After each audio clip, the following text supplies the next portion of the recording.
Jadi adik-adik, kegiatan kita hari ini itu akan di-report oleh media dari fakultas untuk di-upload di Facebook, di Instagram dan sebagainya. Maka dari itu, monggo silakan nanti aktif ya. Kita mendatangkan expert juga, sehingga kalau di-upload itu kegiatan kewirausahaan dunia tidak hanya sekedar apa arti kewirausahaan, tapi Anda action. Jadi itu jadi nilai plus. Hari ini barangkali nanti dari Anda setelah Mas Ardi menjelaskan tentang business plan, dan Anda boleh untuk bercerita tentang ide bisnis Anda yang sudah ditindaklanjuti dengan kegiatan produk market fit, ya. Anda menanyai pada calon konsumen apakah produk Anda itu menarik ataukah ada masukan. Nah, itu nanti salah satu barangkali yang kemarin belum bisa menceritakan produknya apa, kemudian bisa menceritakan bagaimana Anda menjajaki pasar. Ya, kalau sudah siap. Belum nyala ya?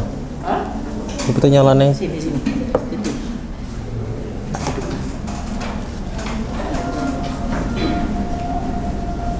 Tang operator sendiri lah apa? Baru pindah-pindah lah apa? Tang operator sendiri. Oh iya, operator. Oke, monggo silakan. Waktunya nanti sampai jam 2 kurang 5 menit ya Mas Ardi. Udah, mana bu? Cek. Punten Bu. Udah. Nggih. Rasa ya ora apa-apa. Oh iya.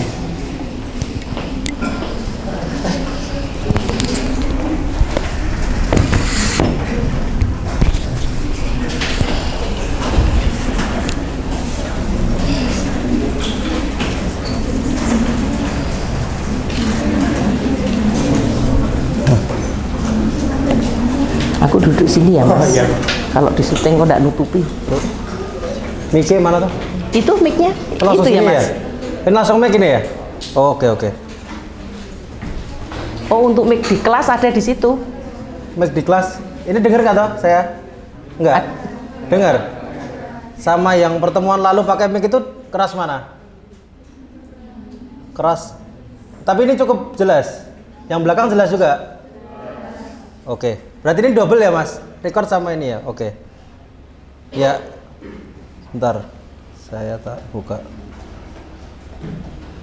Untuk slide yang minggu lalu saya sudah share ke Bu Ani ya. Jadi misalnya kalau mau dipelajari boleh. Yang ini nanti juga setelah perkuliahan juga saya akan share juga.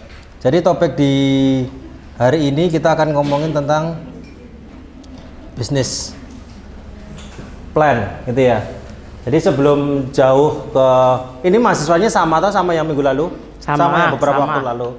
Ya, jadi saya nggak usah perkenalkan diri lagi. Jadi di hari ini yang beberapa waktu lalu kita ngobrol tentang bisnis opportunity mapping ya. Jalan sendiri. Wih, kok jalan sendiri?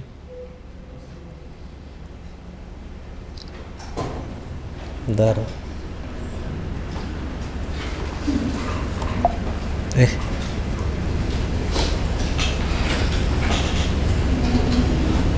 Ya. Jadi di hari ini kita ngomong tentang business plan. Mungkin udah sering ya dengar kata business plan ya. Apa sebenarnya bahasa Indonesia business plan apa? Rencana usaha. Kalau ada kata pendek itu apa sih esensinya sebenarnya business plan itu? Ada udah pernah buat business plan atau ikut lomba atau pernah dapat grant atau kompetisi nggak di sini? Mungkin di SMA atau mungkin di kuliah sini udah ada yang pernah dapat?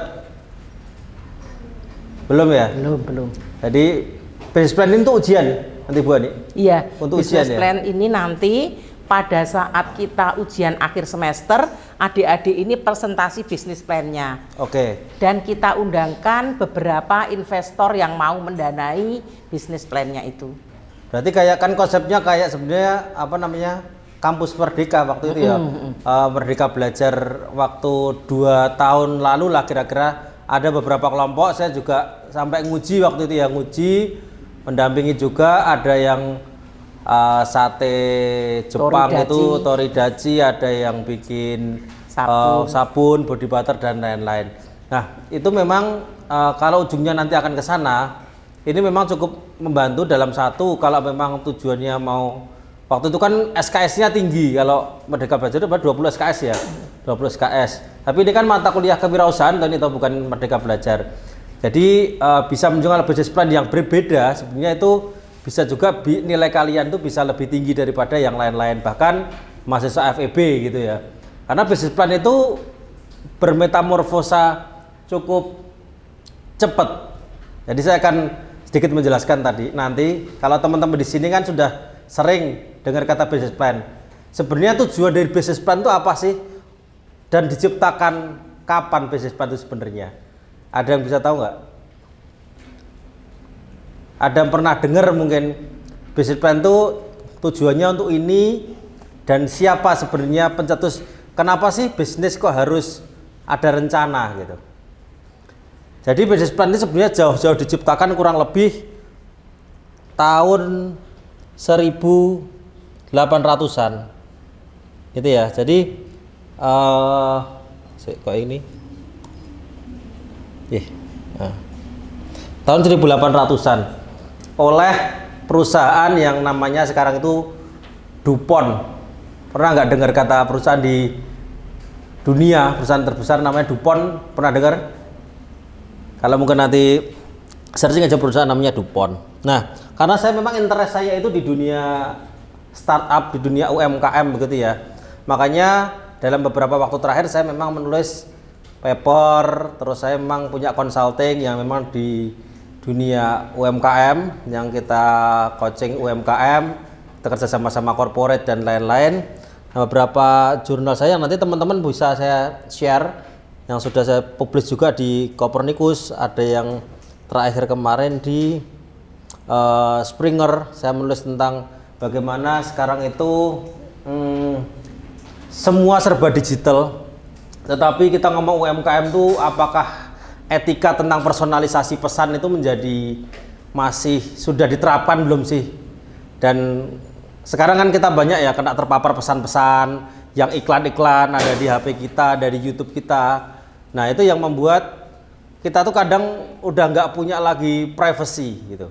Nah, bagaimana kalau kita itu seorang UMKM, itu turunannya nanti bisa dalam business plan nanti, dalam marketing and sales strategy, itu harus bisa memiliki juga etika. Bahwa dalam kalau kita memilih pesan secara direct, itu juga harus mempertimbangkan beberapa pesan. Itu yang saat ini sedang saya dalami juga dalam disertasi saya untuk meneliti bagaimana sebenarnya direct marketing itu bisa meningkatkan brand awareness dari pelaku UMKM. Nanti teman-teman bisa juga saya share tentang ini, mungkin bisa menambah referensi pada saat nanti mau nulis business plan. Nah, ini pencipta dari business plan. Jadi business plan itu enggak ujuk-ujuk datang gitu, enggak, tetapi tahun 1800-an itu ada namanya Pierre Samuel DuPont. Dia pendiri perusahaan DuPont yang sekarang menjadi salah satu perusahaan terbesar sedunia. Waktu itu DuPont itu mau mendirikan pabrik mesiu. Tahu mesiu? Tahu toh? Nah, apa mesiu? Apa? Siapa mau aku dengar tadi bising-bising? Awas. Bom. Apa mesiu itu apa? Bahan peledak, betul. Bubuk belerang itu yang buat jadi bahan peledak.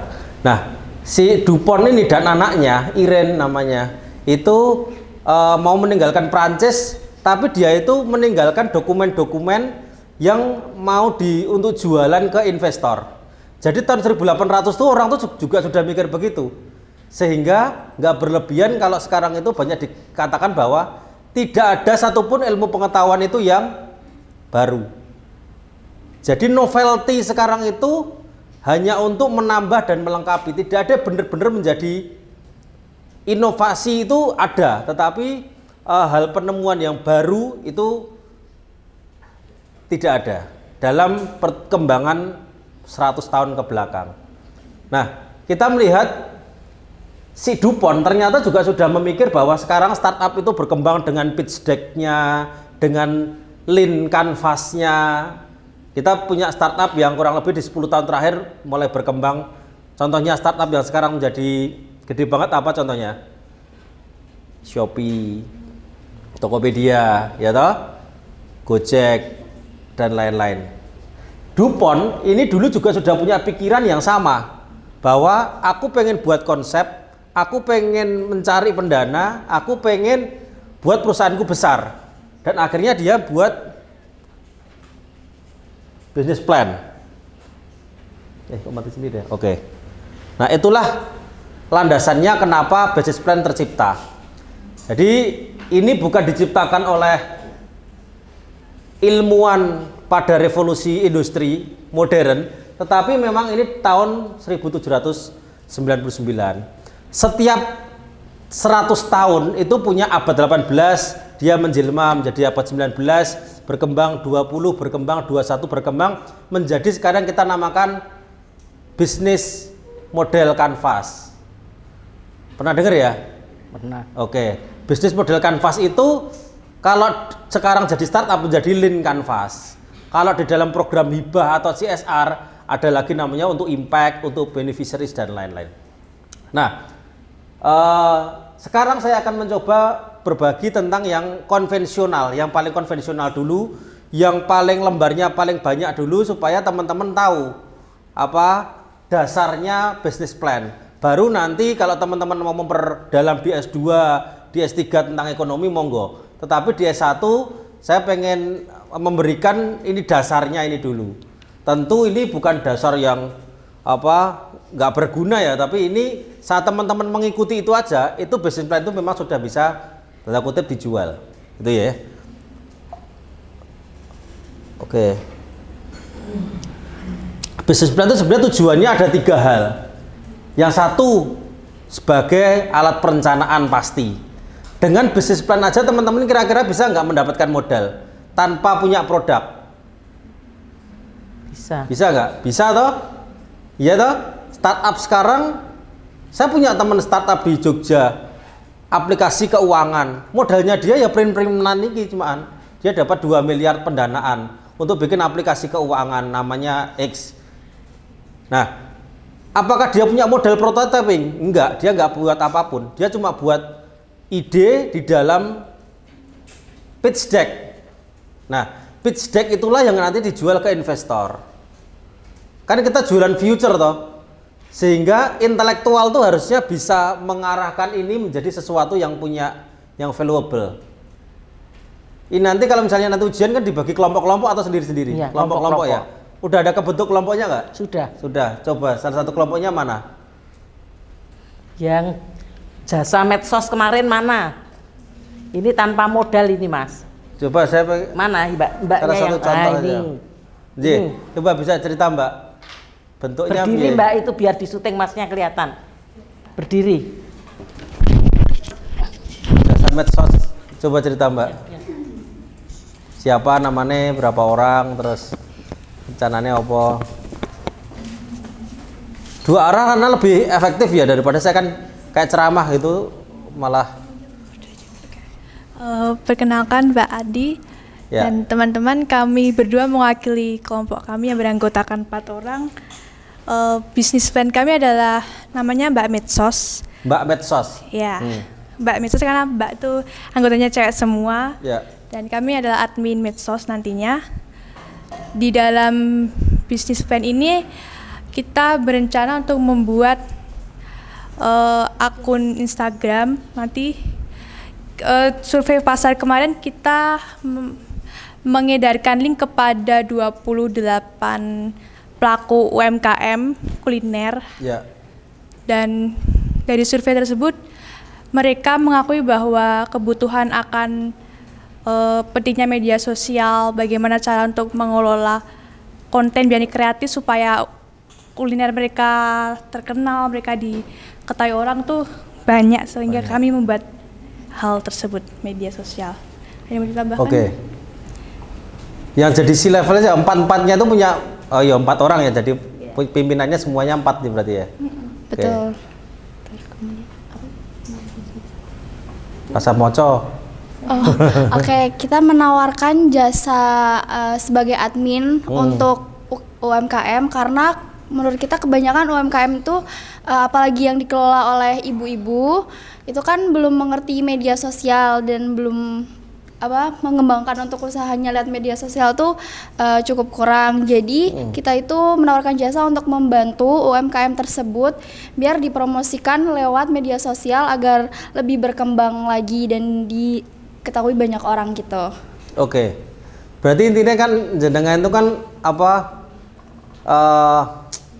agensi untuk sosial media dari UMKM gitu kan?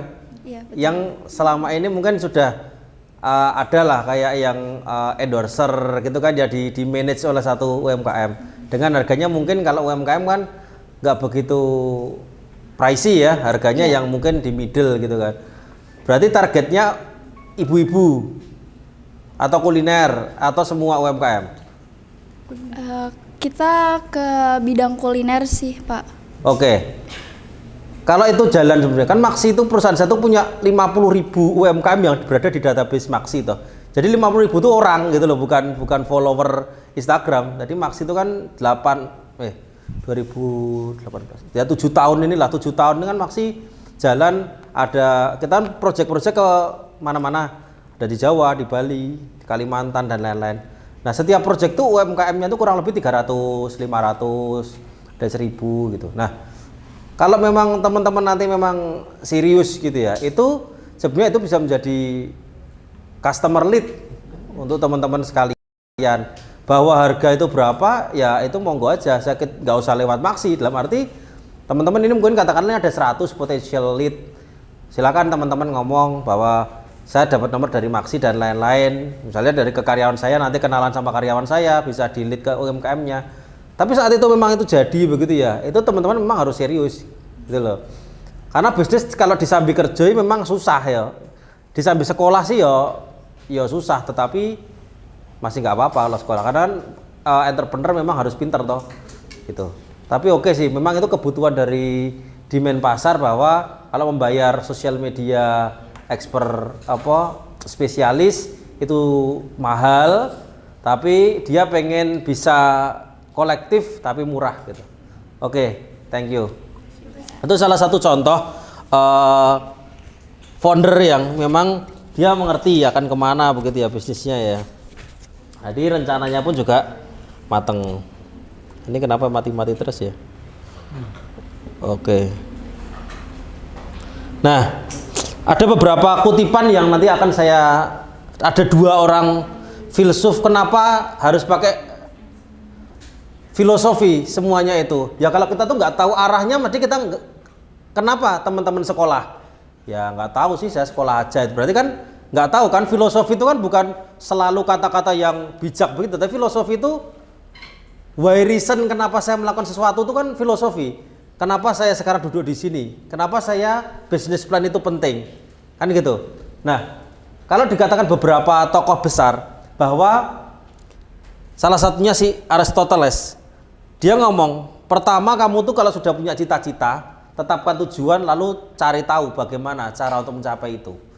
Jadi kalau orang itu nggak punya rencana, orang itu ya mas kan jalan hidup kan ditentukan oleh Tuhan, ya betul, setuju. Tetapi sesuatu yang tidak ada rencana, pasti ujungnya juga nggak akan jelas. Kita sekuliah, kita nggak tahu, wah kita pokoknya target ya jalan aja lah. Nanti bisa lulus 4 tahun syukur, nggak 4 tahun ya bagus. Ya ujung-ujungnya DO juga kalian pasti itu, kalau nggak ada rencana. Udah 3 tahun, wah nantilah masih bisa lah, masih banyak temennya. Tiba-tiba udah 7 tahun, 8 tahun hilang pasti. Mesti itu, nggak mungkin karena sesuatu yang meng-drive diri kita itu adalah target itu. Manusia itu pada dasarnya itu dia tidak terarah, tidak terencana, tidak mau diatur dan tidak beraturan. Itu dasar dari manusia. Kenapa akhirnya kalau kita merujuk pada agama, pada semua agama baik Kristen, Islam, Buddha dan lain-lain, itu buat aturan-aturan semua toh. Lah kalau manusia itu dasarnya sudah memang sama antar manusia dia mau baik, dia nggak mau menang sendiri, dia mau selalu beribadah, yang ngapain diciptakan aturan-aturan itu. Begitu juga dengan bisnis. Kalau seorang entrepreneur itu dasarnya sudah mau punya pikiran untuk terencana, nggak mungkin ada ilmu-ilmu bisnis yang sekarang kita pelajari ini. Kalau orang itu sudah tahu caranya pemasaran dan dia memang ulet untuk mencari tahu sendiri ilmu pemasaran, nggak akan ada namanya sales strategi dan marketing strategi hingga hari ini. Kalau orang itu rajin belajar kimia, nggak mungkin ada ilmu-ilmu kimia hari ini. Kan begitu filosofinya. Jadi karena itu semua nggak beraturan dan orang itu cenderung tidak mau mencari tahu, akhirnya si filsuf ini memulai bagaimana mengatur manusia. Karena teman-teman nanti kalau membaca bahwa ada satu kata ya sebenarnya sebelum kita ngomong ilmu, itu ada namanya epistemologi. Epistemologi itu bagaimana orang zaman dulu, kok nggak bisa ini? Oh ini. Orang zaman dulu ingin mengerti tentang dunia. Ntar kok sampai sini tuh. Nah. Itu yang membuat apa sih dunia itu sebenarnya dan bagaimana sih dunia itu. Akhirnya orang itu belajar dari batu, dari rumput. Makanya saya belajar, ada antropologi saya belajar, sehingga saya tahu ketela itu diciptakan kapan sih sebenarnya, dan dunia sendiri itu sebenarnya diciptakan kapan sih, gitu kan? Nah, sehingga ilmu itu ada dua. Kalau kita ngomong ilmu, ada nama sifatnya empiris. Hari ini kita ngomong ada namanya transendensi. Transendensi itu ya ilmu-ilmu yang sifatnya spiritual. Kalau tadi ngomongkan bahwa rencana itu tidak usah karena jalan ditentukan oleh Tuhan, itu maksudnya transendensi, itu tidak ada masalah. Tetapi pada hari ini kita ngomongnya adalah segi empiris. Sehingga kalau kita pengen mencapai sebuah usaha yang sustainable, ya kita harus punya sebuah plan. Hingga ini tentang Seneca juga bilang gitu. Kalau orang nggak tahu kemana dia berlayar, ya angin tuh nggak akan pernah menguntungkan dia. Dia akan mati di tengah lautan. Itu katanya Seneca. Ini ilmuwan manajemen menurut Peters and Hendricks.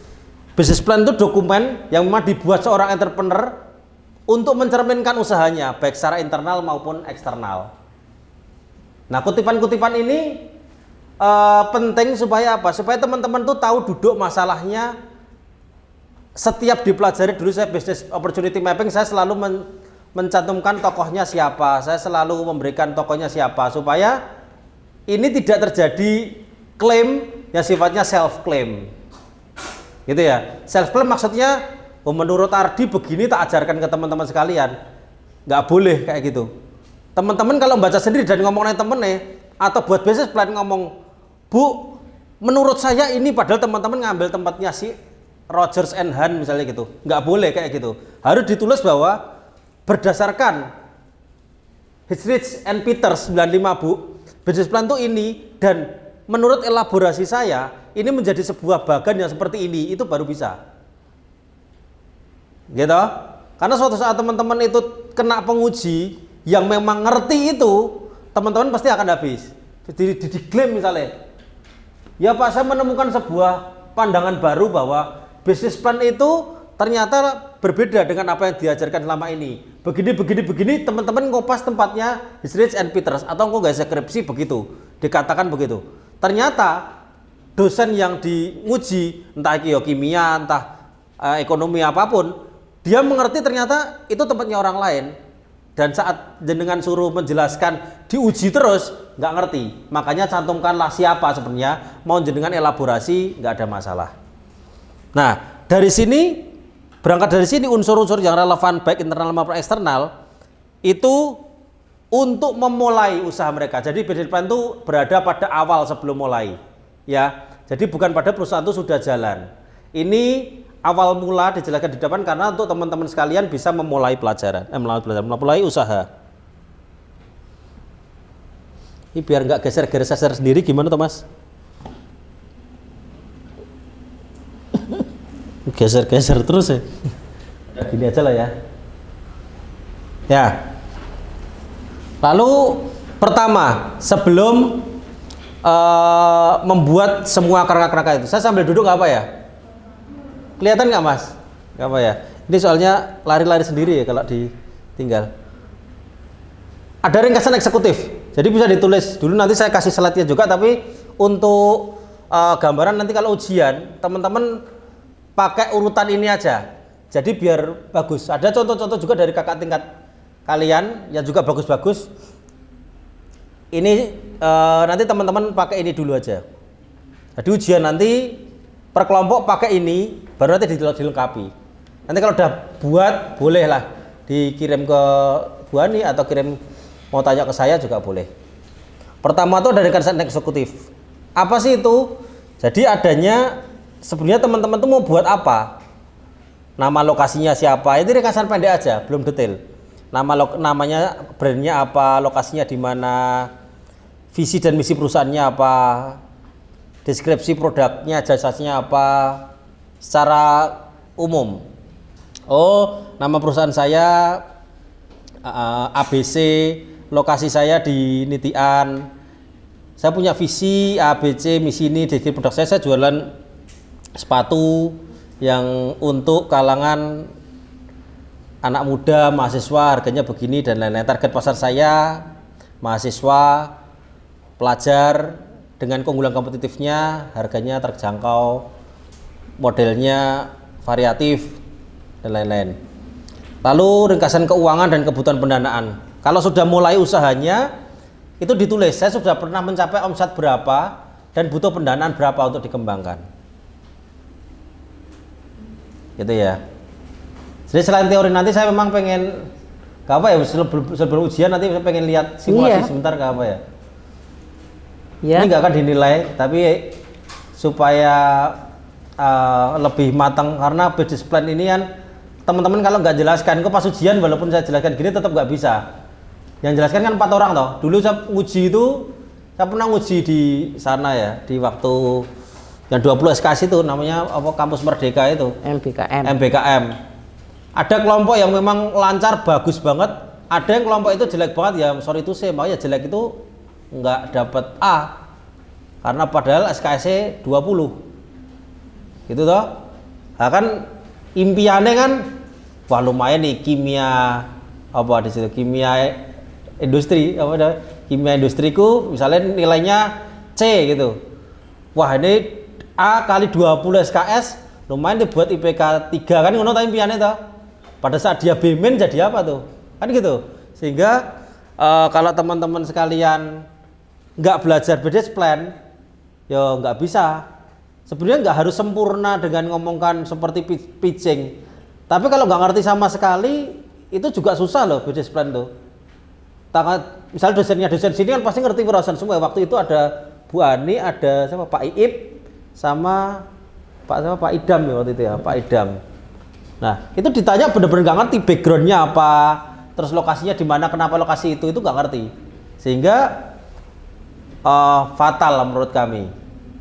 Nah itu saya ulangi lagi, harapannya sih satu kelas ini semua nilainya A, ya toh? Karena ujian nanti kan mesti dari MIPA atau yang uji toh, entah Bu Ani, entah dari siapa, pasti kan nggak cuma satu orang. UASnya berarti praktek ya? UASnya presentasi bisnis plan. Bisnis plan ya. Oke. Nah kedua baru dijelaskan deskripsi bisnis. Kenapa sih teman-teman sekalian itu membuat itu? Itu latar belakang usahanya apa? Contohnya tadi bikin sosial media. Latar belakang usahanya di Indonesia tuh UMKM tuh terus bertumbuh. Dia punya lebih dari 70 juta UMKM. Tapi kendala terbesar UMKM berada pada cost. Costnya UMKM itu nggak gede. Dia tuh uangnya uang muter, kan gitu. Sehingga untuk bayar karyawan sosmed dia nggak mampu atau belum ada anggaran. Jadi ini kayaknya bagus nih kalau ada demand seperti ini. Saya menciptakan sosial media agency, harganya kompetitif, tapi kuantitasnya banyak. Misalnya rata-rata tuh berapa sih kalau sosial media kayak gitu tuh? Ya ada 700 gitu kan, ada per bulan ada 700, ada yang teman saya di Sidoarjo tuh 700-an per akun deh. Tapi kan dia punya karyawan paling cuma 3 paling. Dia punya karyawan 3. Habis itu 3 itu mengakomodir 100 klien atau 200 klien ya dia itu tok, 3 karyawan itu tok. Posting itu kan bisa kan tuh Mbak, bisa terjadwal toh. Kan pakai orang sekarang podcast saja udah pakai OBS itu toh. Jadi saya cuma saat kamera 3 begini, kameranya ada di laptop saya, langsung bagian itu dimasukkan ke editing jadi render sendiri toh. Ardi tamu full, nanti dia sudah potongan sendiri langsung di render, langsung udah jadi. Jadi nggak perlu lagi satu potong di render, kan nggak perlu begitu sekarang pakai OBS. Sosial media juga begitu toh. Kalau desain pakai Canva udah punya, Canva pakai premium juga ada. Terus beli di Shutterstock juga banyak ya toh, desain-desain. UMKM tuh nggak, kalau saya cerita psikologi UMKM ya, yang penting dia tuh murah memang cakep gitu toh. Harga jenengan bisa banting harga agak miring, kliennya 100 kan dalam setnya lumayan toh. Lumayan. Gitu. Dengan 4 orang aku rasa kalau hanya 100 klien tuh nggak ada masalah. Karena cuma 4 orang tuh sebulan cuma berapa toh? 100 klien posting itu tuh kan, kalau Maxi sendiri ya, Maxi itu kan di stok gitu kan, baru nanti dia penjadwalan di Instagramnya terstruktur. Tapi kan kita pakai ada karyawannya. Nah di sana di klien-klien kami di UMKM kan nggak harus di Jogja dok atau Mbak kliennya, bisa Bali, bisa Kalimantan, bisa kan, walaupun jenengan di sini itu punya latar belakang itu. Strukturnya saya sarankan harus ada legal nantinya. Kalau misalnya ini belum ada legal di ujian nanti, itu tolong ditulis bahwa rencananya mau pakai ini gitu. Kenapa ini? Karena ini syarat utama perusahaan itu berdiri. Ya toh? Semuanya juga begitu. Bu Ani juga punya perusahaan, juga PT juga. Ada juga yang lain juga punya PT dan lain-lain. Harus begitu. Kalau nggak ada kan komunitas gitu kan nggak mungkin toh. Yayasan mungkin masihan. Tapi kalau nggak punya legal, makanya sekarang mungkin belum, tapi ditulis nanti di business plan. PT ini. Nah itu ini adalah untuk ditindaklanjuti begitu. Tujuan jangka pendek, jangka panjang. Teman-teman harus bisa menceritakan dalam bisnis ini dalam waktu 1-2 tahun itu mau apa. Jangka panjangnya itu mau jadi apa? Atau contohnya begini. Saya saat ini, saya punya tujuan jangka panjang mau bikin restoran seperti McD, seperti KFC gitu. Tetapi di jangka pendek saya membuat gerai-gerai kecil dulu yang berada di kampus supaya bisa hidup dulu. Nah itu diceritakan, gitu ya. Lalu nilai inti core value perusahaan itu seperti apa? Apakah kita menjunjung tinggi transparansi? Apakah kita menjunjung tinggi green? Go green sekarang kan lagi naik ya, bahwa semua green dan lain-lain. Nah itu nanti dituliskan detail di situ pada saat business plan. Lalu analisis pasar atau market analysis. Segmentasi pasar itu jangan pernah nanti diuji ini penghapus ini buat siapa mas? Demand-nya. Lah ini bisa buat siapa aja oh Pak? Jadi segmentasi pasar saya siapa aja, semua orang. Itu pasti nilai kamu pasti jelek. Dan itu investor pasti nggak percaya. Kenapa? Gak mungkin toh ini buat siapa aja, walaupun ini bisa dipakai siapa saja. Ya toh. Definisi dari segmentasi pasar adalah siapa pelanggan. Minggu lalu kan juga beberapa waktu lalu saya juga sudah pernah bilang, jangan pernah berfokus kepada konsumen, fokuslah kepada customer, pengguna. Nah, ini kan pelanggannya siapa? Kampus, sekolah, pelajar, kan gitu. Segmentasi pasarnya, demografinya di mana? Jogja tok, Jawa Tengah, Jawa dan lain-lain, atau Jakarta. Geografinya gimana? Psikografinya, pendapatannya berapa orang yang mau beli penghapus ini? Cewek, cowok, usia berapa? Nah, itu dituliskan jelas di situ. Kenapanya juga dijawab di situ. Ini sangat membantu, bahkan Mbak, kita kan nggak pernah tahu ya ke depan apakah teman-teman itu jadi praktisi, apakah teman-teman menjadi profesional pada big corporate, teman-teman sekalian ternyata menjadi dosen ekonomi, nggak pernah tahu toh kita, atau dosen sini tapi ngampu kewirausahaan setelah Bu Ani pensiun, kan ya juga nggak tahu toh. Teman-teman 10 tahun lagi pas Bu Ani udah pensiun, teman-teman bisa aja jadi dosen kewirausahaan, ya toh, dosennya di MIPA. Nah, ini adalah tapaan dasar untuk teman-teman ngerti. Jadi nanti ngajari orang pun, atau di kantor teman-teman kerja di Nestle, kerja di Mustika Ratu, Wardah, teman-teman ternyata di plotting menjadi bisnis development. Karena yang cuannya gede itu bukan di operasional, cuannya gede itu di marketing, business development. Marketing manager itu berapa kira-kira gaji di startup marketing manager itu berapa teman-teman? Marketing sales manager ya, bukan officer lah ya, manager itu di range berapa? Kalau kayak di Gojek, kayak di Nestle, berapa kira-kira? Putri Tanjung waktu itu pernah nge-share marketing director di perusahaan di Jakarta itu tertinggi 300 juta per bulan. Ya kalau kita nggak ngimpi segitu ya mungkin 20 juta sampai lah. Karena istri saya dulu kerja jadi marketing di Ligit di Nestle, di Blora, take home pay per bulan kurang lebih 15 sampai 17 juta. Fresh graduate, ya toh, dapat mobil, dapat tunjangan, dapat apapun. Nah, kalau teman-teman kerja di situ, teman-teman nggak ngerti gimana ceritanya. Teman-teman ngerti produk knowledge-nya.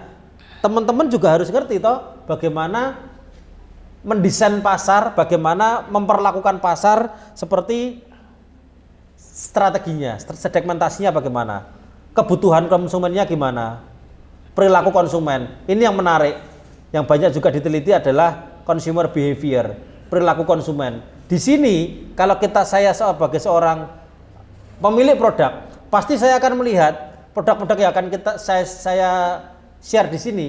Saya harus tahu nih, oke, saya apakah ambil akan perilaku konsumennya yang seperti apa dari tanpa adanya interaksi. Itu cara marketing pertama adalah scanningnya begitu. Oh, mbaknya, masnya tuh begini. Sehingga saya 3 produk yang akan saya tawarkan di sini, itu teman-teman harus tahu. Kalau nanti teman-teman bekerja di big corporate. Dulu istri saya kan TPHP juga, juga jadi marketing. Tapi teman saya yang kerja nenggon Indofood, gajinya sih ya piro ya kurang deh. Cilik lah ya, maksudnya enggak, kalau di pabrik sih nggak begitu gede ya. Itu karena pabrik itu kan hulu kan, pabrik itu sebenarnya kan, pabrik itu kan apa ya, dia off farm sih, tapi di rantai paling ujung sebelum dia on board ke pasar. Nah itu nggak banyak, nggak gede gajinya. Nah gede itu ya dia di retail, tapi konotasinya di brand ya. Karena tentu kayak di Sawit, di Wilmar, di Astra Agro gitu ya, di operasional ya gede karena dia bottleneck-nya ada di operasional. Dia kan nggak jualan produk toh kalau di Sawit toh. Tapi kalau teman-teman kerjanya di Wardah misalnya, ya gedenya adalah marketingnya Wardah, bukan produksinya Wardah. Produksinya kan bisa pakai pabrik lain tuh Wardah itu, atau pabrik sendiri, tetapi dia sudah punya protap. Seinovatif apapun seorang direktur R&D, kalau sudah perusahaannya sudah mapan begitu, itu nggak akan pernah bisa, kolornya itu nggak pernah bisa gede gitu loh. Jadi menjadi seorang marketer itu salah satu jalan yang bisa dipilih teman-teman nanti kalau memang pengen mendapatkan salary yang bagus. Oke, baru analisis pesaing. Analisis pesaing yang paling dasar adalah SWOT. Tahu toh SWOT? Oke. Nanti agak melebar sudah mulai pakai trend analisis yang lain bisa. Saya tak ajarinya nanti aja. Setelah ini jadi dulu. SWOT sebenarnya, wah mas SWOT itu ke zaman Raina ya betul. SWOT itu udah zaman dulu banget. Sekarang sudah banyak lagi yang bisa dipakai. Ada namanya strategi generic strategi Porter. Waktu itu saya sudah pernah share beberapa waktu lalu Michael Porter dengan strategi bersaingnya Porter, 5 force Porter, bagaimana cara kita bersaing dalam bisnis gitu. Walaupun ada yang nggak setuju, Mas bisnis kok bersaing toh, bisnis ki mbok berkolaborasi gitu kan. Ya toh, sekarang isinya lagi di situ toh. Menurut teman-teman, mungkin nggak bisnis itu nggak bersaing? Mungkin nggak? Saya nggak nyetani ya, tapi saya mau tanya dulu, mungkin nggak bisnis itu nggak bersaing? Nggak mungkin. Nggak mungkin kan? Di dalam ruangan itu bersaing nggak? Bersaing. Saing nggak ujian masuk yo, wis kolaborasinya, gonkunya, serpodo ben podo aneh, iya toh? Katanya kalau pemerataan begitu toh. Masuk kue C, aku A ya ben podo B yo. Masuk gitu kan nggak begitu toh? Nah iso kue E, aku A. Bener nggak? Nature-nya manusia kan begitu toh? Nah iso kue ki remuk, aku paling gede kan begitu. Sehingga ada regulasi, ada untuk pengaturan dumping kan gitu toh? Nggak boleh orang monopoli. Setiap perusahaan kan monopoli pengennya. Kalau bisa saya menguasai semuanya, makanya dikasihlah aturan-aturan. Nah, untuk itu nggak bisa kita tuh nggak bersaing, tetapi kita bisa berkolaborasi pada perusahaan yang tidak sejenis. Ya toh, perusahaan yang kamu punya apa, saya punya apa. Saat aku nggak punya, kamu punya, saya punya, kamu nggak punya, itulah kolaborasi terjadi. Tapi pada saat saya punya, kamu punya, ya pasti berkompetisi, nggak mungkin enggak toh. Masa saya penjual bakso kolaborasi sama penjual bakso, ya maksud jadi apa baksoku ya toh? Ya kolaborasi ya penjual bakso, saya bakso ini kamu bakso ya nggak bisa. Pasti ujung-ujungnya, wah ini lapakku, lapakmu gitu. Tapi kalau saya penjual bakso, jenengan penjual es dawet, bisa saya kolaborasi. Ya toh? Penjual bakso, saya segede kayak bakso Cakman, berkolaborasi dengan fashion, saya taruh di gerai-gerai saya, bisa. Ya toh? Bakso terus karo bakso goreng wae ora iso kok. Paling pol karo kerupuk paling. Gitu. Itu yang harus dipikirkan. Sehingga definisi kolaborasi, kenapa sekarang banyak gagal? Ya karena itu. Yo kolaborasi yo gawe iki bareng, harapane tidak keluar biaya lebih, tetapi sing tiba malah usahane enggak gede boncos. Pergo apa? Pada saat wis gede ditokeh, mesti sing wong papat iki mesti mulai wong aku sing mbok kon blonjo gaene kok. Aku udah gede dewe. Wong sing pinter dodolan aku kok. Kowe kan isamu gur masak. Iki yo njaluk. Ngene, ujung-ujungnya wong papat iki gelut ditentek. Mending makanya saya nggak pernah punya co-founder. Saya tuh selalu berdiri sendiri. Saat saya sudah kuat saya punya karyawan gitu aja tok. Saya bayar karyawan sekarang nggak punya co-founder. Founder saya ya cuma saya tok. Saya buka ke investor punya tapi apa? Minoritas. Jadi 70% saham masih kepemilikan saya. Karena apa? Saya memang nggak meminimalisir hal-hal yang begitu. Kecil ketoke, tapi pada saat sudah gede orang orang mergo aku kan gitu kan. Harus mulai ungkit-ungkit. Teman-teman juga harus mulai berpikir begitu. Kalau nanti memang akan mengindiki usaha bersama. Habis itu ukuran dan tren pasarnya bagaimana? Investor juga mau tahu. Ini biasanya pakai TAM, SAM, and SOM. TAM itu Total Addressable Market. SAM Serviceable Addressable Market. SOM Serviceable Obtainable Market. Contohnya tadi yang sosial media sing paling gampang lah nek kene. TAM-nya seluruh UMKM di Indonesia Mas Ardi 70 juta. Oke. Dari 70 juta, kira-kira mau dipersempit menjadi berapa? Tak ambil 30% Mas dari 70 juta, 20 juta. UMKM khusus kuliner. Gitu ya. Dari 20 juta, berapa yang benar-benar real bisa di Mbak Sosmed namanya. Nah, yang bisa diakomodir oleh Mbak Sosmed dari 20 juta. 1 juta. Nah, itu adalah SOM-nya. Itu yang investor akan tahu total pasar kebutuhan di Indonesia itu berapa, yang bisa diakomodir Mbak Sosmed berapa, dikalikan potensial pembelian per kliennya berapa. Itu investor baru bisa melihat, oh valuasi perusahaan ini, walaupun belum ada sales, jenengan bisa dinilai perusahaan jenengan tinggi loh. Walaupun belum ada sales. Karena ada proyeksi ini, kalau jenengan bisa nerangke itu, ini bukan masalah ngapusi uang, tetapi ini masalah teman-teman bisa menjelaskan, kalau saya itu punya potensi begini, Bapak tune in uang ke sini, juga Bapak untung ke depannya, gitu loh. Jadi penting bisa mendeklarasikan suatu potensi dari diri kita. Kalau nggak begitu kan, investornya gue takut ini jadi kan dedek. Loh, harus dodolan apa-apa Mbak, produknya nggak ada. Kalau ada penguji besok bilang begitu, jenengan terangkan dengan ini, namanya forecasting. Mesti jenengan pengujinya nggak bisa ngomong apa-apa. Yakin aku. Nah jenengan, iya ya Pak, bener ya Pak, ya mana entek jenengan. Mati gur dicecer kiri kanan pasti. Iya, wong belum jualan kok, belum tahu ini ya kan gitu kan. Makanya jenengan harus bisa masuk lewat ini. Tren dan ukuran pasar, namanya market sizing namanya di ekonominya. Oke. Lalu adanya operational plan. Lokasinya di mana, fasilitasnya apa, terus teknologi peralatannya apa aja. Misalnya mau bikin penyetan misalnya, di mana lokasinya, Jakal situ, di mana rukonya, Jalan Damai.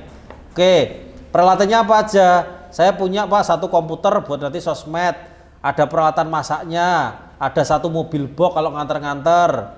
Nah, mungkin aja dia anaknya orang kaya ya bisa, atau tiba-tiba bikin penyet kan ya, SD mobil box, punya apa-apa, punya komputer, atau dia belum buka, dia udah punya investor, ya bisa juga.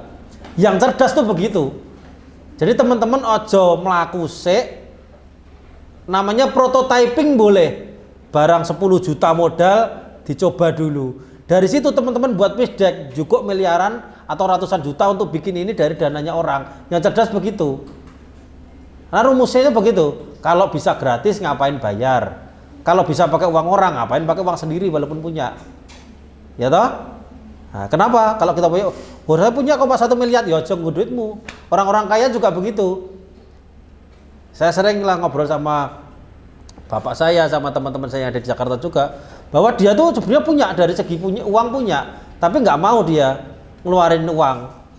Masa mau ekspansi perusahaan saya, dia pitching, butuh 50 miliar, butuh sekian. Ya kenapa? Ya namanya berbagi risiko. Karena kalau ada investor kan, investornya juga nanggung rugi toh. Kalau tune in, tapi jenengan kan mendapatkan modal itu. Nah gitu. Itu namanya baru belajar hari ini tuh gunanya untuk itu. Kan nggak ngapusi toh, jenengan bener-bener jualan di situ. Punya potensi yang bener-bener. Bahwasannya nantinya di tengah jalan ada risiko, ya pastilah. Karena investor kalau sekarang misalnya ngasih uang 1 miliar, pada saat perusahaan jenengan jeblok nilainya menjadi ratusan miliar, investor itu menjadi untung gede banget. Tapi ano rugi, ya harus mau toh, mosok ya ano bisnis gak ada mau rugi, gitu. Gitu. Lalu struktur organisasinya gimana? Tadi kayak mbaknya tadi ada 4 orang, itu siapa CEO-nya, siapa manajernya, siapa keuangan dan lain-lain. Alur prosesnya di sini diajari nggak FIFO, first in first out? Diajari nggak? Belum. Nah dulu di S1 saya dulu itu ada namanya perancangan pabrik itu ada namanya first in first out.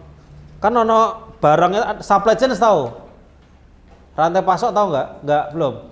Jadi misalnya produk apa tadi penyetan tadi ya misalnya ya, dari dia beli bahan sampai dia itu dimasak di gudang, dipotongin, dimasak, di plating, penjualan sampai masuk uang. Ini rantai pasok namanya, ya toh. First in barang masuk, first out barang keluar, itu rantainya berapa rantai? Nah itu jenengan harus bisa jelaskan di dalam business plan nanti. Alurnya apa saja? Dari semua rantai pasok itu pasti akan ketemu namanya bottleneck. Kenal nggak di sini nama bottleneck? Kenal? Enggak. Bottleneck itu tuh apa? Leher botol itu loh. Dia ada botol tuh. Ada saya ngomong itu.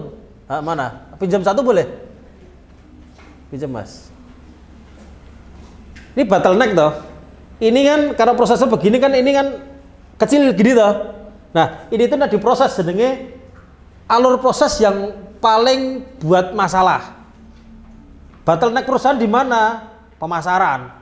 Berarti pemasaran nggak jalan, perusahaan mati. Bottlenecknya di mana? Penggorengan. Berarti nek penggorengannya bermasalah, penyetannya kuwi bubar. SS bottlenecknya dia apa? Sambel. Kan gitu toh? Sambelnya bermasalah, lomboknya kuwi hilang, selesai SS. Misal begitu loh. Nah, bottleneck ini ditemukan nanti. Engko belajar lah bottleneck. Dulu saya, karena kan waktu saya S1 diajar dari MIPA juga toh. Karena memang sering berhubungan biasanya. Nah, teman-teman yang bisa menjelaskan itu, kui canggih dalam kekuatan di ilmu kimia, bisa di-plate ke dalam business plan.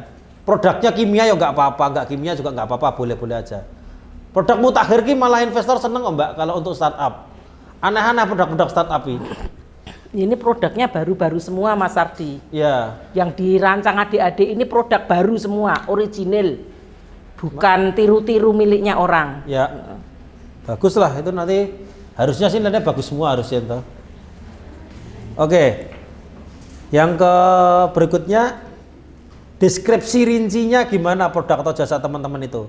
Kalau yang Instagram tadi kan deskripsi rincinya, oh fitur dan manfaatku begini. Apa tuh dijelaskan detail, nggak hanya kami adalah perusahaan sosial media, gini-gini manfaatnya membantu UMKM memanage sosial medianya, jangan gitu. Fiturnya apa aja? Saya punya fitur paket untuk feed. Paketnya paket A, paket hemat 30 feed, reelsnya 3, story-nya 12, misal begitu. Harganya 500.000. Paket advance, ininya berapa, itunya berapa, harganya 1 juta, misal begitu. Manfaatnya apa? Keunggulan produk jasa dibandingkan yang lain apa? Oh, saya biasanya kalau beli engagement kami lebih tinggi Bu dibandingkan yang lain. Karena ada tahu nggak di agensi sosial media namanya Ads Pro apa yang dia di Bali, ya sedingannya buat konten-konten yang penontonnya juga banyak kok. Jadi entah bosnya yang marah-marah ke anak buahnya, ada yang anak buahnya punya konflik ke antar karyawannya, itu juga ada. Diceritakan nanti keunggulan produk atau jasanya. Kalau produk ya keunggulannya apa dibandingkan yang lain. Tapi jangan pernah ngomong brand ya. Saya lebih bagus daripada ini gitu, jangan pernah.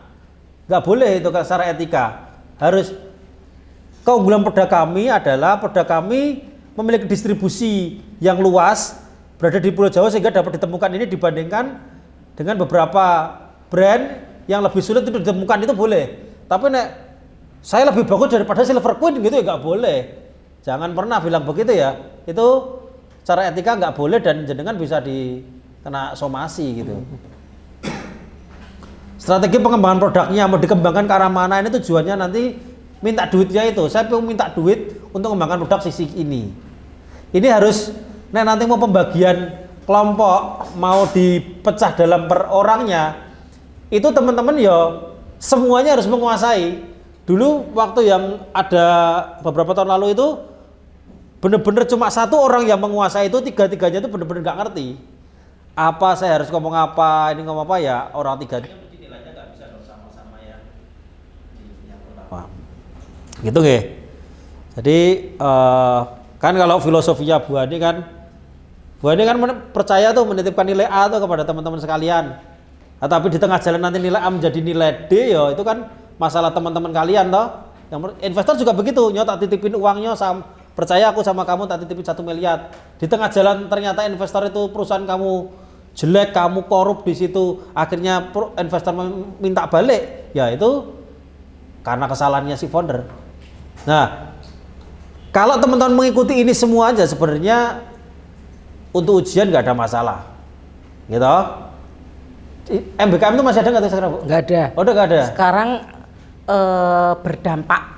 Merdeka Belajar Kampus Berdampak. Jadi lebih aplikasinya itu lebih jelas. 20 SKS juga? 28 ya Mas. Berapa ya? Belum diumumkan ya? Belum ya. Oke. Tapi gede SKS-nya. Ya, ya. Ada yang ikut sini?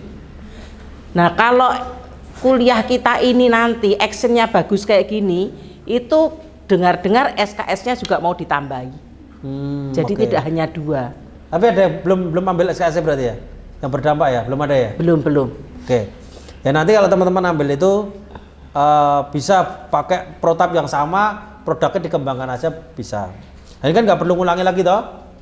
Nggak perlu belajar lagi. Ini dari UGM ada Mas Ardi. Ditmawa itu juga menerima proposal bisnis plan seperti ini. Jadi mungkin yang dibuat ini bisa ditawarkan di Ditmawa untuk kewirausahaan. Ya. Itu didanai juga. Tapi saya boleh tanya, ini sekolah sama ini ada nggak yang memang pengen saya nggak tahu ya, dulu karena yang di beberapa waktu lalu memang diseriusi toh, sehingga pernah ngobrol ke saya kalau ada pendana dan lain-lain, ya memang saya coba konekkan. Hunus nanti, misalnya feel free aja buat tanya ke saya. Memang mau diseriusi, catatannya diseriusi ya, karena orang ya tiwas tak konekkan pendana yang mau, terus ditinggal kerja, bubar atau perusahaan itu. Ya di kita saya bilang, resikomu kalau kamu pergi yang punya saya itu. Nah, kan Gitu. barang bagus banget toh. Ya. Udah ada investornya, Anda nggak serius, ya saya yang kerja. Wong saya iki opo-opo gelem. Nggih. Gitu Jadi loh. aja nesoni aku. Aneman-aneman. Nah, karena saya sendiri memang perusahaan saya hidup dari begitu. Saya mencoba cari investment dan lain-lain. Maksi dulu nggak gede lah, 2000, sekarang pun juga nggak gede banget lah, karyawan paling 16. Dulu waktu saya masih sendiri, saya cari project by project. Saya kerja sendiri, jualan sendiri, karyawannya by project. Tapi 2000, saya COVID malah mulai perusahaan saya tuh dapat investment 2 miliar lah kira-kira salah. Itu saya mulai berani bisa, saya dapat klien gede dari Visa, dari Astra, klien-klien miliaran itu boleh masuk di tahun-tahun itu, sehingga sekarang mulai tertata lah karyawannya punya modal untuk itu. Nah teman-teman nanti memang begitu, modal gedenya Ardi itu bukan untung tak kumpulke, bukan begitu, saya nginjek begitu loh. Jadi kesuwen kalau modal saiki tak kumpulke, ya jangan paksa, pakai uangnya investor, uangnya financing juga pemodal, saya injekkan ke perusahaan saya. Nah, ada yang beli saham, ada yang sifatnya loan, hutang. Nah, itu kan lebih cepat perusahaannya. Saya berhitung, oh project saya start itu sekian M, hutang saya sekian, investment saya sekian.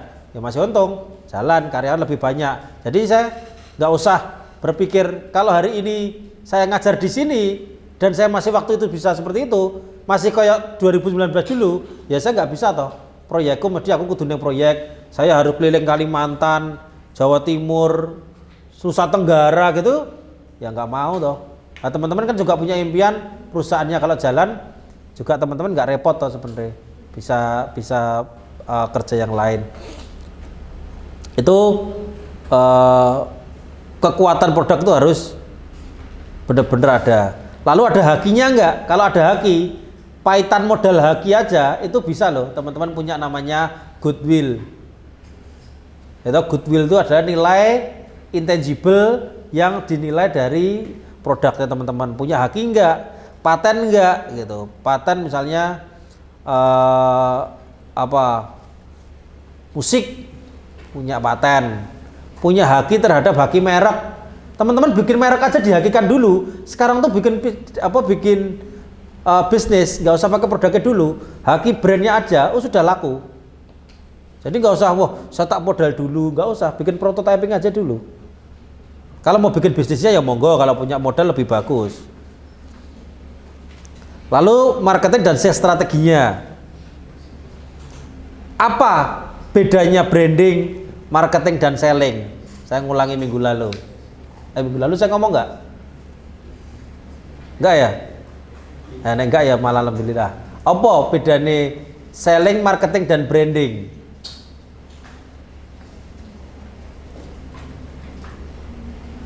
Bisa nggak? Apa Mas? Sudah berani marketing, branding dan selling, apa bedanya Mas? Pakai jersey hitam. Jualan. Apa? Nggak ada, nggak apa-apa, nggak ada sing. Market. Kan perjanjian kita dulu kan nggak ada kesalahan di kelas ini. Apa? Apa marketing apa marketing? Membuat market, membuat market tertentu. Kalau selling ya hanya menjual. Branding memberikan nama pada produk itu sehingga dikenal orang. Ya, betul. Selling itu jualan. Tadi memindahkan ini, pindahkan ke sini. Saya punya penghapus, harganya 5.000 Pak. Mau beli mau. Strategi ini gimana? Ya selling. Strategi caraku jualan, berapa orang di sini tak tawarin, itu selling. Jadi indikatorku adalah unitnya adalah berapa unit terjual, ya toh? Habis itu marketing. Kalau satu orang di ruangan ini sudah membeli produk saya semua, gimana supaya ruangan sebelah juga bikin produk saya itu dibeli ruangan sebelah? Itu namanya marketing strategi. Menciptakan pasar-pasar baru yang belum pernah sebelumnya ada. Itu marketing. Branding, menancapkan persepsi di benak konsumen, ya toh? Itu ya semuanya. Saya kan lihat semuanya ini minumannya ya. Mbaknya yang tadi le mineral tadi itu, pertanyaannya mana tuh tadi le mineral tadi? Ini. Oh iya, itu siapa yang punya? Oh, kenapa beli le mineral tuh memang tiap hari le mineral apa ada aqua nih Mbak? Dulu kan saya nggak suka air putih karena pahit, jadi kayak semenjak ada le mineral itu manis-manis. Oh, Oke. Pertanyaan saya gini, apakah manis-manisnya itu timbul karena bener manis-manisnya, ataukah karena tiap hari saya di brainwash dengan ada manis-manisnya? Tapi yang beda yang kayak misalkan kayak gitu kan Ya, itu betul. beda dengan le mineral atau apapun. Ya, energi rasa mungkin iya ya.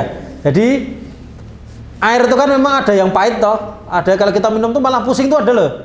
Saya minum air yang mereknya nggak jelas itu kan pernah ada toh. Saya minum tuh malah pusing rasanya sepet, ada pernah juga toh. Rasa air itu kok rada penguk, sepet gitu loh. Nah itu ada. Nah, biasanya kan dalam prosesnya itu kan ada apa ya? Lawan dia lebih murni atau enggak, tingkat oksigen di dalam air itu juga berpengaruh toh. Tetapi nah lagi ini kita ora ya. Bahwa itu ada namanya efek placebo namanya. Placebo itu tuh begini. Kopi, pernah dengar kopi ya? Kopi itu ada gini. Ada seseorang barista ahli banget kopi, ya toh? Ada seseorang gur aku, gowo kopi. Sama-sama tak plating gini. Dia ngomong begini. Itu nanti setelah saya grinder, terus saya buat cappuccino, ada rasa nangkane Mas Ardi. Saya itu Q processing dunia gini. Ya wong ngombe, oh ya, ana rasa nangkane ya, begitu. Itu kejadian pada saat proyek saya di kopi. Walaupun orang biasa ngomong, "Ndi to nongkone?" gitu. Ada sedang ngomong ada bubble gumnya ini Mas. Nah, kalau kita melihat dari ilmu beneran ya, foodtech-nya ya, kandungannya ya nggak ada terus kopi terus muncul kayak ngono sih, ndak ya, kecuali dia seperti tembakau ya, dikasih saus, terus dia baru dilinting, dia dibakar buat rokok, nah itu mungkin.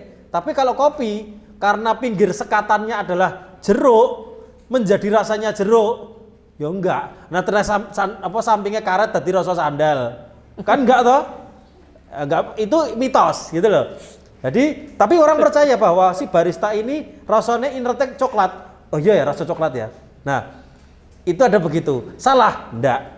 Dan itulah ilmu pemasaran.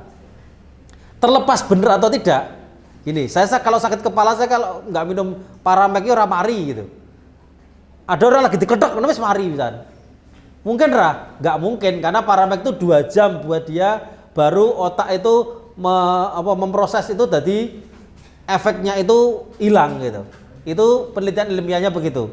Tapi lagi diombe, wis mari ya gitu. Kayak ketemu dokter Esmangun waktu itu kalau kayak kecil, lagi ketemu di nunul kan panasnya wis medun, kan gitu toh. Ya ada yang begitu memang.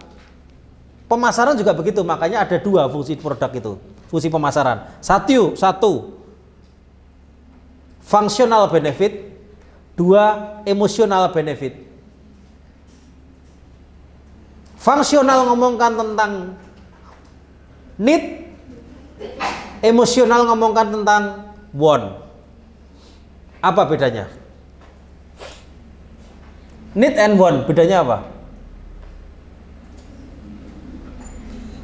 Kita gawe bingung sih, wae, ora ya, siswi ra bingung. Ya toh? Apa bedanya? Need itu apa sih bahasa Indonesianya? Keperluan, kebutuhan. Kebutuhan. Want? Bedanya apa? Kalau want itu lebih ke kalau aku nggak itu ya enggak. Betul. Kalau need? Kalau itu lebih ke misalnya ada parameter ada survei itu kan semuanya sama. Sebenarnya itu esensinya fungsi dari itu sama. Iya. Kira-kira gini jawabannya. Need itu aku pengen butuh mangan, ya. Mangan sego tempe wis beres gitu tuh Mas. Want, aku kalau nggak nasi goreng, kalau nggak ayam nggak mau aku.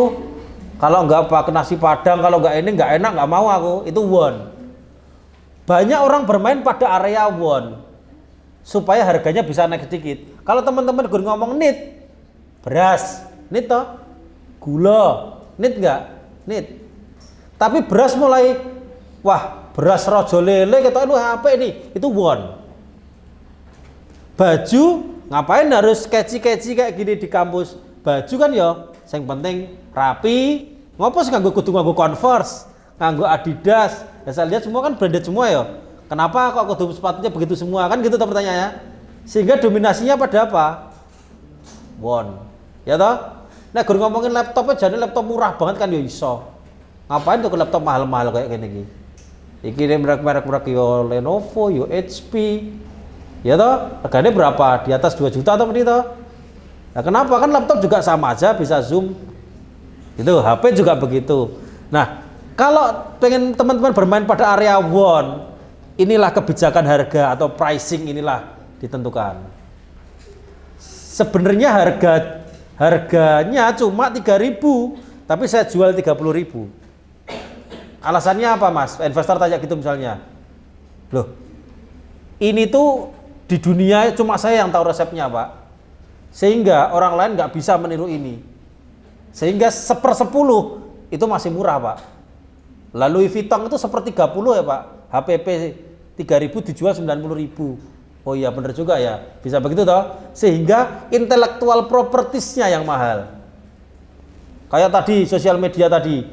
Modalmu apa Mbak? Kan modalmu cuma kesehatan ngono toh. Kan cuma kamu hidup udah ada modalnya kan gitu. Kayak penyanyi, barang itu kan modalnya apa? Loh, modalnya ya adalah itu ada di video nanti saya bisa share. Adalah nilai yang dirasakan oleh konsumen, bukan lagi produksinya harga berapa, itu bukan begitu. Ini harus dijelaskan nek ujian nanti. Loh, bintang setengah loro ya. Oke. Aduh. Manajemen dan struktur organisasi. Kalau hanya berempat, ya siapa aja berempat tuh apa aja. Siapa biografinya, pendirinya siapa, di marketingnya siapa, struktur organisasinya bagaimana. Kalau ada mitra-mitra yang lain, monggo kalau ada karyawan. Perannya apa? Misalnya mbaknya di CEO, mbaknya di COO. Peran operasionalnya apa? Perannya seperti apa dituliskan semuanya. Dari masing-masing tim inti, nggak usah semua. Karyawannya banyak atau ditulis ini OB, gini-gini nggak perlu. Yang inti aja si level ya di atas. Yang di bawah juga staff nggak usah, ya di atas saja. Kebutuhan SDM-nya sekarang berapa? Saya kalau mau berkembang butuh berapa? Itu dituliskan lebih bagus. Supaya tercermin, uangnya tercermin. Dananya mau berapa? Lalu financial projection, proyeksi keuangan. Kalau ini disuntik uang, ini mau jadi berapa? Sekarang tuh sudah pernah jualan untung berapa? Nggak usah terpatok, wah saya belum banyak ya Mas, nggak apa-apa. Sekarang baru berjualan per bulan 50 bungkus. Omsetnya 10 juta. Misalnya orang ngerti deh 50 bungkus. Misalnya omsetnya 10 juta, jualan 1000 bungkus sama berapa lah. Untungku 2 juta. Arus kaskus per bulan segitu atau 3 juta per bulan. Untungku 700.000. Ini Mas, break even point-nya harusnya sekian tahun. Butuh modal dan alokasinya buat apa? Itu di situ. Kalau ini disuntik uang, ini akan menjadi berapa dan kenapa? Ora ngerti toh teman-teman sekalian yo ketemu so investor sapa wae toh. Jojo ketemu aku yo gelem kan yo ora ngerti. Apa jojo aku nawakan yo ora ngerti.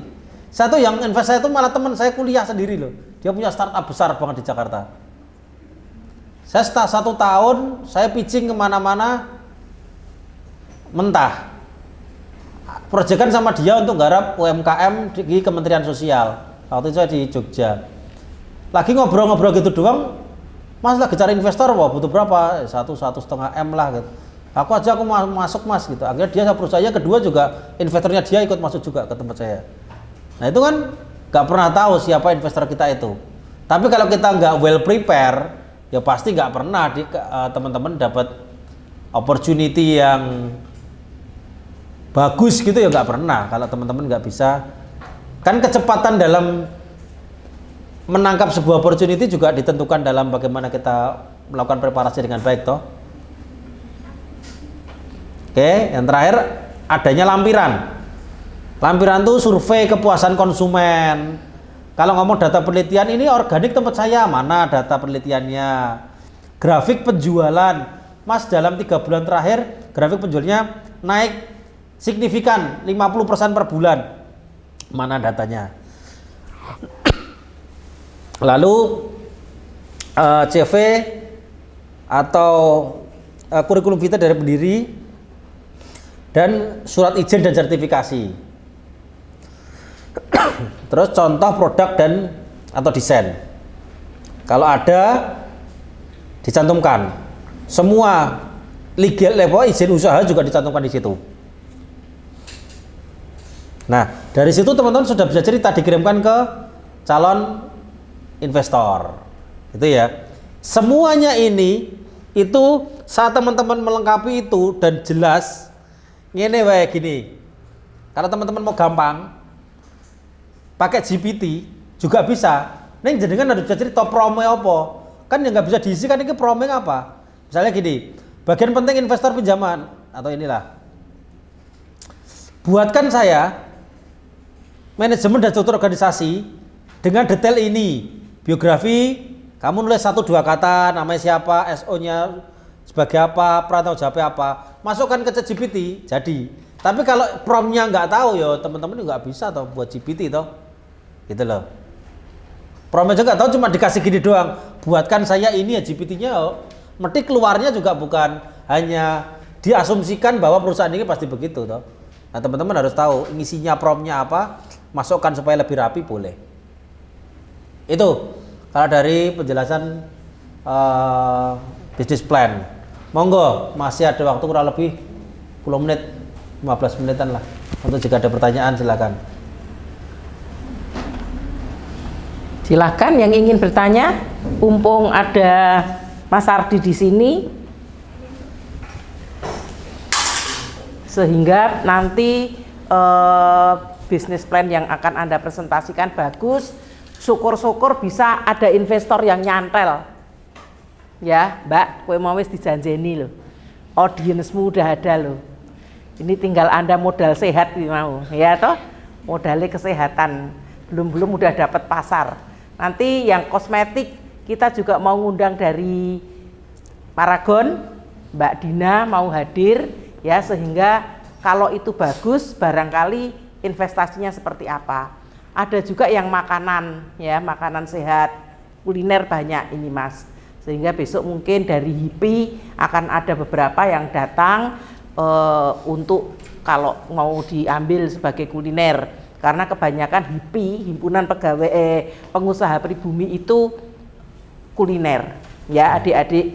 Jadi ini kuliah Anda ini bukan kok diterangke apa kewirausahaan, nah itu Anda baca sendiri aja pinter. Tapi ini action, kita linkkan dengan praktisi, dengan pelaku usaha, sehingga Anda itu bisa mikir, oh lapangan kerja setelah lulus itu kok kelihatannya sempit. Ah ini aku diajari kewirausahaan seperti ini, power saya ada, saya tinggal melangkah begitu, nggih. Jadi semangat ya. Ngopo kesusu lulus wong lapangan kerja ra ono, wah jangan begitu. Belum lulus saja ini mbak-mbak yang tak saya suruh, kalau tidak disuruh ngarang seperti ini Anda nggak bikin ide toh. Nah, nggih. Jadi itu di-push di situ. Jadi bedanya ikut kewirausahaan yang membimbing pelaku usaha dengan kewirausahaan yang bukan, itu dia 5 menit lebih bisa daripada Anda karena udah baca diceritakan Anda. Gitu. Oke? Terima kasih Mas Ardi, barangkali foto bareng ya Mas, syuting bareng. Mas Ardi di sana sama saya, terus di syutingnya dari sini nggih. Ayo adik-adik kita foto dulu, syuting bareng-bareng. Masuk Instagram, promosi MIPA. Nanti taksi konsultannya dikirim Mas. Iya. Oh iya. Oh iya. Yuk. Nanti kalau ada pertanyaan, monggo emailku ana ta, Bu? Ada email. Nah, tak lewat Ibu ya, email Iya, apa ya? Yuk. Apa nih? Di sini yuk bareng-bareng. Di syuting apa di foto? Oh ya. Ya Mas, berdiri Mas. Ya duduk. Berdiri wae ben penak. Diri wae. Ayo Mbak, berdiri Mbak. Kalau sudah duduk sulit berdiri toh.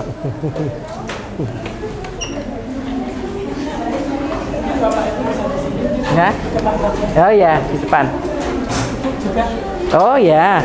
Rasa jejer Mas. Menutupi Rasa jejer, Mas Ardi biar duduk. Yuk. Gimana saya Mas? Ayo sekono kuwi wae. Sini aja ya? Enggak, Mas. Ora apa-apa. Nggak kelihatan.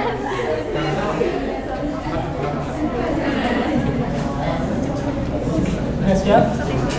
Yang itu nggak kelihatan merapat di sebelah kiri. Oke, saya hitung 3 kali. 1, 2, 3. Lagi 1, 2, 3. Ya. Oh, UGM gini. Tangan kiri. Kirinya. Tangan kirinya ke sana. Gini loh. Ini yang tangan kiri ini di sana. Kanan toh? Heeh, kanan. Oh ngene. 1, 2, 3. Lagi 1, 2, 3. Nggih. Aku pakai HP ku. Boleh. Kok di-share kamu? Oh, bisa di-share ya, Mas? Bisa. Ya.